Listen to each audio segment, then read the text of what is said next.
I guess back with from the dairy of and a prank. ಇದ್ರೊಳಗೆ ಏನಂತಂದ್ರೆ story ಭಾಳ ಏನಿಲ್ಲ. 1929 1945 ತನಕ ಅಷ್ಟು ಆ್ಯಂಡ್ ಫ್ರ್ಯಾಂಕ್ ಅವ್ರು ಇರ್ತಾರೆ. ಅದ್ರಾಗ ಏನಂದ್ರೆ ಈ ಹುಡುಗಿ ಏನಿರ್ತಾಳಂದ್ರೆ ಈಕಿ ಜಸ್ಟ್ 13 ಇಯರ್ಸ್ದಾಗ ಡೈರಿ ಬರೀ ಸ್ಟಾರ್ಟ್ ಮಾಡಿರ್ತಾಳು. ಮತ್ತು ಈಕೆ ಅನ್ಕೋತಾಳು ಡೈರಿ ನನ್ನ ಫ್ರೆಂಡ್ ಡೈರಿ ಅದ್ರೊಳಗೆ ಏನು ಫೀಲಿಂಗ್ಸ್ ನನಗೆಲ್ಲ ಫೀಲಿಂಗ್ಸ್ ನಾವು ಹೊರಗೆ ತೋರಿಸ್ಬೋದು, ವ್ಯಕ್ತಪಡಿಸ್ಬೋದು. ಆದರೆ ಈಗ ನನ್ನ ಕ್ಲೋಸ್ ಫ್ರೆಂಡ್ ಆದ್ರೆ ಆ ಲೆವೆಲ್ ಆ ಥರ ಮಾಡೋಕ್ಕಾಗಲ್ಲ ಅಂತ ಹೇಳ್ತಾಳೆ. ಆಕೆ ಅನ್ಕೊಂತಾಳೆ. ನೆಕ್ಸ್ಟ್ ಏನಾಕಿತ್ತಂದ್ರೆ ಅವರ ಪಪ್ಪ ಮಮ್ಮಿನ ಮ್ಯಾರೇಜ್ ಅದ ಇದ್ದ ಏನು ಬೇಡ ಅವ್ರ ತಂಗಿ ಬಗ್ಗೆ ಯಾವ ಊರಿಗೆ ಹೋಗೋರು ಎಲ್ಲಿಂದ ಹೋಗೋರು. ಆ ಟೈಮ್ದಾಗ ನೆದರ್ಲ್ಯಾಂಡ್ದವ್ರು ಏನಿರ್ತಾರೆ ಅವ್ರು ಜೀವಿಶ್ ಪೀಪಲ್ ಇದನ್ನ ಹಾಕಿರೋದು ಚಲೋ ಅನ್ಸಿರೋದು. ಅದಕ್ಕೆ ನೆದರ್ಲ್ಯಾಂಡ್ಸ್ ಅಂದ್ರೆ ನಾಜೀಸ್ ಏನಿರ್ತಾರಲ್ಲ ಜ್ಯೂಸ್ ಪೀಪಲ್ನ ಸಾಯಿಸಿರ್ತಾರೆ. ಅದಕ್ಕೆ ಅವ್ರು ಹೈಡ್ ಹಾಕಿ ಆಮ್ಸ್ಟರ್ಡ್ಯಾಮ್ ಹಾಕೋರು, ಅಲ್ಲೆಲ್ಲ ಹೋಗೋರು, ಇಲ್ಲೆಲ್ಲ ಹೋಗ್ತಾರೆ. ಆ ಟೈಮ್ದಾಗ ಒಂದು ಟೈಮ್ದಾಗ ಇವ್ರ 1942ದಾಗ ಇವರ ಅಜ್ಜಿ ಏನಿರ್ತಾರೆ, ಇವ್ರ ಅಜ್ಜಿ ಅಂದ್ರೆ ಭಾಳ ಇಷ್ಟ ಆಗ್ತವೆ.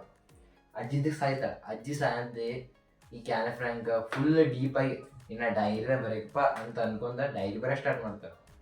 ಆ ದಿವಸ ಮತ್ತು ಒಂದು ಕ್ಲಾಸಿಗೆ ಕೂತಿರ್ತಾರೆ, ಇಬ್ಬರು ಬಾಯ್ಸ್ ಮಾತಾಡ್ತಾರೆ. ನೀ ಇದೇ ಕ್ಲಾಸ್ದಾಗ ಉಳಿದಿಪ್ಪ, ನಾ ಮುಂದೆ ನೆಕ್ಸ್ಟ್ ಕ್ಲಾಸ್ದಾಗ ಹೋಗಿರ್ತೀನಿ, ಅಂದರೆ ಎಕ್ಸಾಮ್ ಬಂದಿರ್ತೀವಿ, ರಿಸಲ್ಟ್ ಡೇ ಇರ್ತಿದ್ದೆ ಆ ದಿವಸ.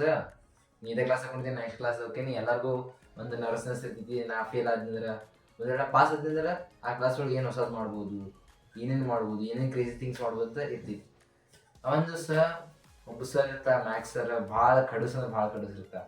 ಒಂದು ಭಾಳ ಸಿಡಿಕಿರ್ತಾರೆ, ಭಾಳ ಇದು ಮಾಡ್ತಿರ್ತಾರಂತ ಆ್ಯನ ಫ್ರ್ಯಾಂಕ್ ಅನ್ಕೊಂಡಿರ್ತಾರೆ ಮ್ಯಾಕ್ಸ್ ಸರ್. ಅವ್ರದ್ದವ್ರು ಏನು ಮಾಡ್ತಾರೆ ಅಂದ್ರೆ ಆ್ಯನ ಫ್ರ್ಯಾಂಕಿಗೆ ಹೇಳ್ತಾರೆ, ನೀ ಭಾಳ ಬಗ್ ಮಾಡ್ತಿ, ಅದಕ್ಕೆ ಒಂದು ಚಾಪ್ಟರ್ ಬಾಕ್ಸ್ ಅಂತ ಎಸೆ ಬರ್ಕೊಂಬ ಅಂತ ಹೇಳ್ತಾರೆ. ಎಸೆ ಬರ್ಕೊಂಬರ್ತಾಳು. ಮತ್ತು ಎಸೆ ಬರ್ಕೊಂಬಂದ್ಕೂಲಿ ಎಲ್ಲರ ಮುಂದೆ ಓದ್ತಾ ಕಿಸಿಂಗ್ ಸರ್ ಓದಂತ ಏನಾಕಿದ್ದು ನೆಕ್ಸ್ಟ್ ಅಕ್ಕಿದ ಮದ ಕೂಡ ಹಚ್ತಾ. ಅವಾಗೂ ಆಕಿತಿ ಮತ್ತು ಬಿಟ್ಟು ಬಿಡ್ತಾ. ಮತ್ತು ಚಲೋ ಎಸೆ ಬರುತ್ತೆ, ಎಲ್ಲ ಪ್ರೇಸ್ ಮಾಡಿರುತ್ತೆ ಅಕ್ಕಿ. ಆದರೂ ಏನಾಗಂಗಿಲ್ಲ ಅದು. ಆಕಿ ಏನಂತೇಳಿ ನೆಕ್ಸ್ಟ್ ಟೈಮ್ ಮತ್ತೆ ಹಾಗೆ ದನಿ ಆಗ್ತಾಳೆ. ಈಗ ದನಿ ಹಾಕ ನೆಕ್ಸ್ಟ್ ಏನು ಆಕಿತ್ತಂದ್ರೆ ಮತ್ತೊಮ್ಮೆ ಹೇಳ್ತಾ ಒಟ್ಟು ಏನಂತ ಹೇಳ್ತಾ ಅನ್ಕಂಟ್ರೋಲೇಬಲ್ ಚಾಟರ್ ಬಾಕ್ಸ್ ಅಂತ ಹೇಳ್ತಾ. ಮತ್ತು ಅವಾಗ ಅದು ಮತ್ತೆ ಬರ್ಕೊಂಬಂದು ಅಕ್ಕಿ ಏನಂತ ಕ್ವಾಕ್ ಅಂತ ಈ ಸತಿ ಆಕಿಗೆ ಓದೈತಿ ಏನರ ಬರ್ಕೊಂಬಂದು ಮಿಸ್ಟರ್ ಕಿಸಿಂಗ್ ಇದು ಮಾಡ್ತಾ ಆಕಿ ಕಾಡ್ತಾ ಅಂತ. ಅದಕ್ಕೆ ಆಕಿ ಏನು ಮಾಡ್ತಾಳು ಈ ಸತಿ ಕ್ವಾಕ್ ಅನ್ಕೊಂಡು ಏನಾರ ಬರ್ಕೊಂಬಂದು ಕ್ವಾಕ್ ಡಕ್ಕದ ಬಗ್ಗೆ ಡಕ್ಕದ ಫಾದರ್ ಡಕ್ನ ಸಾಯಿಸ್ತಾವಂತ. 2-3 ಡಕ್ ಇರ್ತಾವೆ, 2 ಸಣ್ಣ ಡಕ್ ಇರ್ತಾವೆ, ಫಾದರ್ ಡಕ್ನ ಸಾಯಿಸ್ತಾವಂತ. ಈ ಸ್ಟೋರಿ ನೋಡಂಗೆ ಮಿಸ್ಟರ್ ಕಿಸಿಂಗ್ ಏನಂತ ಅಂದ್ರೆ ಈ ಸ್ಟೋರಿ ನೋಡಿ ಅವ ಏನಾರ ಬೈತಾ ಮತ್ತು ಏನಾರ ಇನ್ಸಲ್ಟ್ ಮಾಡ್ತಾರೆ ಪಟ್ಟಿಸಿದ್ದು ಬೇಯಂಗಿಲ್ಲ.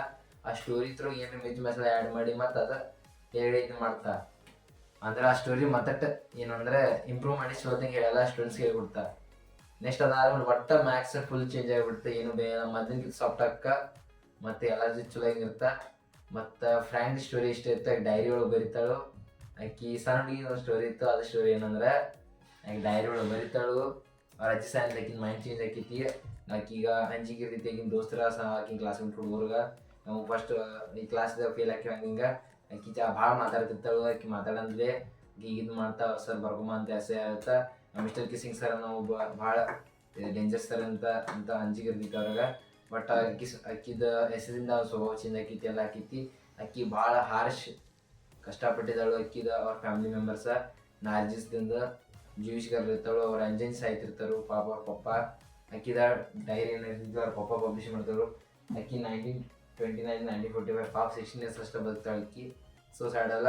ಬಟ್ ಆದರೂ ನಾವೇನು ತಿಳ್ಕೊಬೇಕಂದ್ರೆ ಆಕಿ ಡೈರಿದಾಗ ಏನೈತಿ ಚಾಟರ್ ಬಾಕ್ಸ್ ಬಗ್ಗೆ ಹೇಳ್ಬೋದು. ಮತ್ತು ಅವ್ರ ಫ್ಯಾಮಿಲಿ ಬಗ್ಗೆ ಏನು ಜಾಸ್ತಿ ಕೇಳೋದು. ಐ ಥಿಂಕ್ ಚಾಟರ್ ಬಾಕ್ಸ್ ಮೇಲೆ ಬರ್ತೈತಿ. ಬಿಟ್ರೆ ಆಕಿ ಫ್ರೆಂಡ್ಸ್ ಏನು ಮಾತಾಡ್ತಾರೆ ಅಷ್ಟು ಕೇಳ್ಬೋದು. ಮತ್ತು ಅಕ್ಕಿದ ಬಗ್ಗೆ ಮಾತಾಡ್ಬೋದು. ಅಂದ್ರೆ 13 ಇಯರ್ಸ್ ಇದ್ದಾಗ ಒಂದು ಹುಡುಗಿ ಡೈರಿ ಬರೀತಾರೆ ಅಂದರೆ ಯಾವ ಲೆವೆಲ್ ಇರಬೇಕು ಆ ಹುಡುಗಿ ಅಂತ ಇಷ್ಟು ಕೇಳ್ಬೋದು ಅಷ್ಟೇ. ಅದು ಖುಷಿ ಅನ್ಸು ಹೇಳ್ತೀನಿ. ಇಂಟೆನ್ಷನ್ ತಗೋ.